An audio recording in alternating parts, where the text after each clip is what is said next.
Stewie, how's it feel? A bit like a prodigal son return home?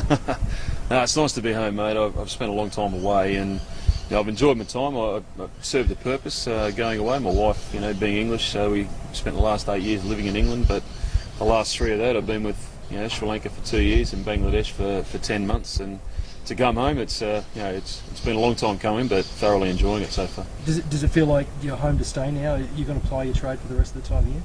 I'd like to. However, in the avenues that these jobs present, you could end up anywhere in the world. It'd be nice to work with Australia for as long as possible, but you never know what's in the future. Opportunities do come up, and cricket now, it's expanding globally at a great rate. You could end up anywhere in the world if you're doing this job. Before other opportunities do present themselves, what are the goals here? Oh, look, number one, I've got to get in and learn my role. It's a new role that's been created from the Argus Review. But so far, immediately, I'm working with the under-19s, taking them to the World Cup, which is in August. And then straight after that, I'm off to Sri Lanka with the women to assist Catherine Fitzpatrick as their coach for the World 2020. So exciting times, really. You're going to have a hand in just about every national side, is that right?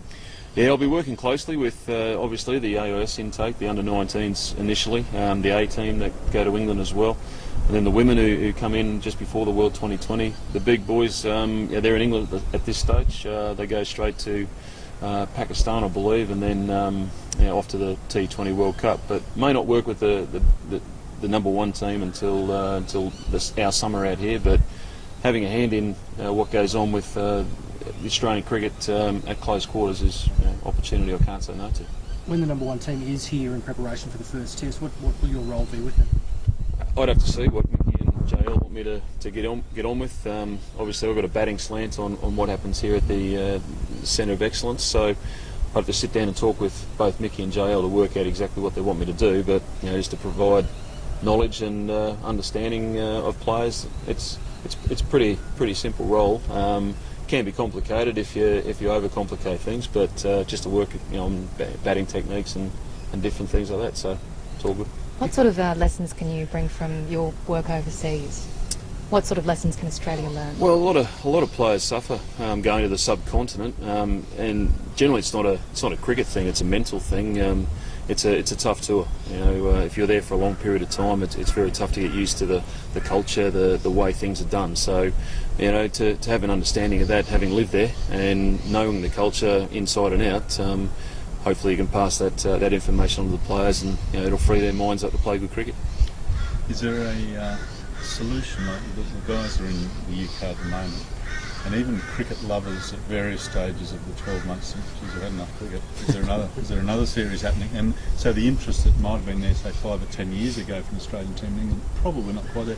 Is there a solution to that, or is that just economics? Look, I think it's economics, mate. And these players, they're getting paid handsomely, and everyone seems to think they've got to play cricket all year round. If you think cricket's, you're washed up with cricket here, go to India.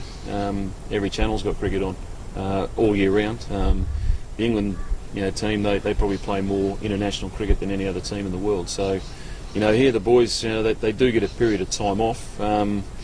I think if you talk to a cricketer, they're saying, let's get rugby league and rugby union off the back pages. Let's get some cricket in there. But cricket now, especially here in Australia, you can play all year round. There's international stadiums now in Cairns and Darwin. So, fortunately, the Aussie summer game is creeping into the winter. And mate, from your point of view, from playing here and then in the UK, and then with the teams with Sri Lanka and Bangladesh, this is slightly different in terms of you're not attached to one team. Does that throw a whole different responsibility and mindset for you? Well, it does. It's another challenge. As you say, you're not working with one team. You're working with lots of different players. There could be 80 people coming through in the next 3 months that you've got to see and talk to, and that provides a challenge in itself, and it keeps you fresh. You're dealing with different things all the time, and the players here, I think it's a great system where it's self-driven.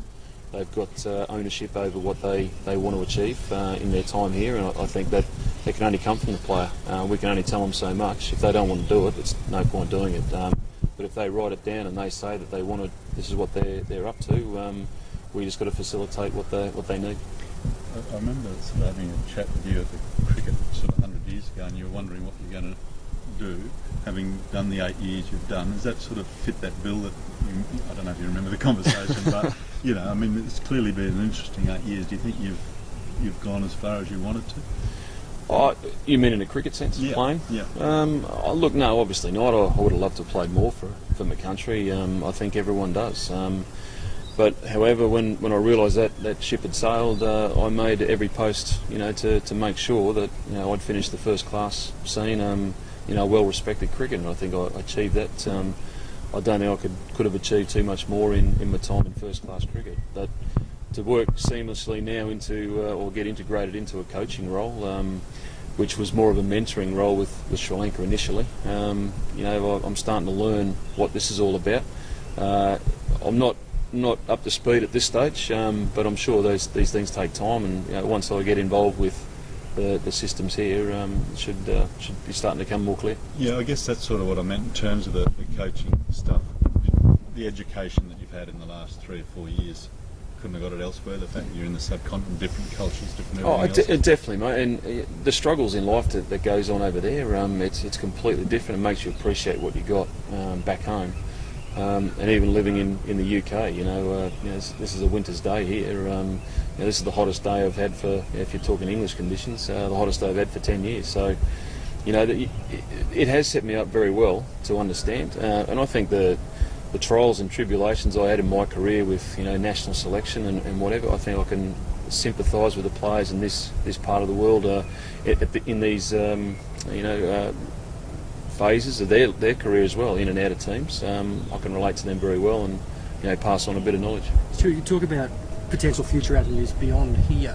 I know Mickey's heavily entrenched in the job at the moment, but is that something that, as a coach and having dealt with a couple of national teams, you'd take the job on here?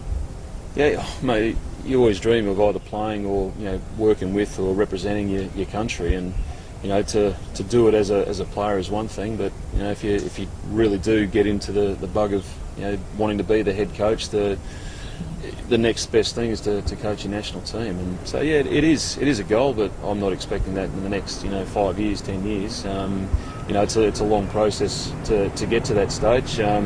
Still learning a little bit about how to go about things, but ultimately, if the opportunity arises, how could you say no? Do you think that your position here might be a natural progression from here? Depends how well I do. If I'm not doing any good, they won't select me. But look, it would be nice to be thought of highly here. It's a nice feeling. It's a great atmosphere working here in the office and out on the ground. We've got good staff. We've got great players who just want to get there and do the work. So if you want to be a coach of a team like that, there'd be nothing better. One of the selection criteria for your role was to have an innovative approach. Are we likely to see any sort of changes in the way that we go about doing things? I think that there's enough innovation in cricket at the moment. I think we need to get back to a bit of tradition. To be honest with you, how it all works, what makes players better players. It's not just about crashing the ball over the boundary or bowling 150 mile an hour. There is some subtleties that I think the modern day cricketer is missing out on.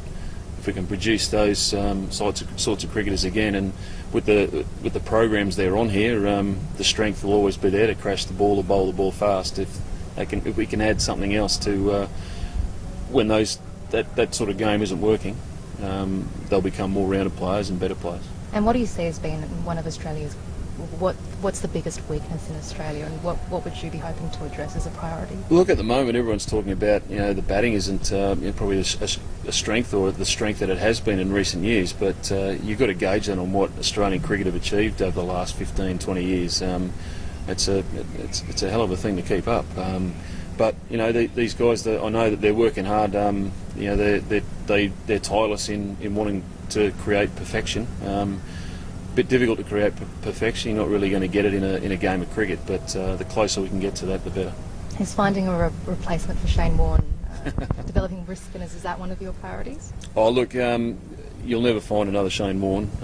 The subcontinent, Sri Lanka are trying to find another Murali You'll never do it. So we've got to find the next group of young cricketers that can perform at that level. If they produce half of what Shane Warne produced over his time as an Australian cricketer, they'll be a very good player. So hopefully there's a few of those guys out there. I've seen a lot of talent since I've been here. It's only been a short time, but there's a lot of talent in the youth.